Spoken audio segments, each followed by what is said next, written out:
بسم الله الرحمن الرحيم. بسم الله الرحمن الرحيم. يلا يا توته يا حبيبتي، كلي بالهنا والشفا. بقول لك ايه يا توته حبيبه ماما، خير يا ماما. طالما قلت يا حبيبة ماما، عارفه ام محمود جارتنا؟ اللي في السابع دي. اه، جايبالك عريس. جايبالي عريس. اه ماما، انت مش عارفه ان انا لسه صغيره؟ ايوه يا توته، انت لسه صغيره. هو انا بقول لك هتتجوزي؟ انا بقول لك جايبالك عريس، يعني لسه فتره تعارف إيه، ولسه في خطوبه. بعدين انت عارفه العريس ده بيشتغل ايه؟ بيشتغل ايه بقى يا ترى؟ بيشتغل جزار، يعني ما يترفضش في اليومين اللي احنا فيهم دول. جزار بيبيع لحمه؟ ايوه جزار بيبيع لحمه، امال بيبيع جزر. مم. وبعدين انت عارفه دي ام محمود جايباه وعينها فيه. انا فيه. اه.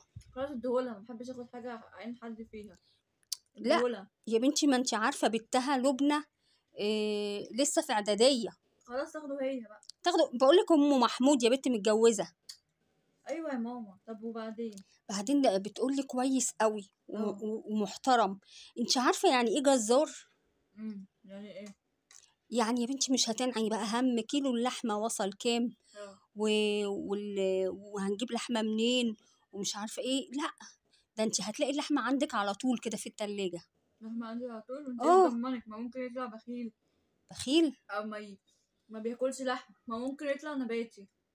طيب هو نباتي انت مالك؟ لا يجيب لك انت لحمه. ما ده نعرفش احنا بقى. هنجوزك علشان جزار بيبيع يعني لحمه. انت هتجوزيني عشان لحمه؟ لا يعني علشان مثلا جزار. عشان هتبقى جزار. يعني اللحمه هتبقى متوفره. تبقى ويا سلام متوفرة. بقى ايه، يعني ان شاء الله باذن الله. لا هي بتشكر لي فيه يا طبعا رب. قبل اه. ان هو جزار. اه. يعني بتقولي ان هو راجل محترم إيه وطيب وكويس إيه وذو خلق. اهم حاجه الاخلاق، انت عارفه بالنسبه لي. امم. يعني انا ما بدقش في اي حاجه تانية. اه. الفراخ دي يا ماما خطيرة خطيرة خطيرة. بالهنا والشفا. المهم بقى خلينا في موضوعنا. اه. ماشي. اه. يعني هتاكلي لحمه كتير بقى وتشبعي من اللحمه وكده. بعدين انت ما في حاجة مهمة أوي. ايه أنا ما خير؟ بحبش اللحمة أصلا. بتحبيش أنت عارفة. حد بقول ما لك الفراخ بيحبش دي خطيرة اللحمه؟ أوي يا ماما، دوقي كده بالهنا دوقي. والشفا. لا دوقي. هي لا، ده انا دوقي. عاملاها وشويها يا بت تحت تحفة الشوايه. والتتبيلة خطيرة. بالهنا والشفا يا حبيبتي. بقول لك إيه يا ماما، امم. ما عندكيش عريس يكون فرارخي؟ فرارخي؟ فرارخي اللي هو اللي بيبيع الفراخ، اللي هو بتاع الفراخ ده.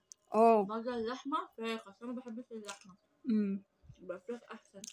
تصدقي؟ ويجي يجيب لنا بانيه اه. مقلي يعني بانيه ناكل. مقلي لا جاهز؟ انا قليه يعني، ما انا هبقى شاطره ان شاء الله. هتبقي شاطره ان شاء الله، اه، اتمنى وفراخ والله. بقى نعملها مشويه كده جميله.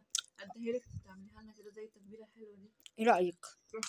خلاص تفكسي بقى انت بتاع اللحمه ده، امم. الجزار ده، امم. ولغايه ما نلاقي واحد فراخي.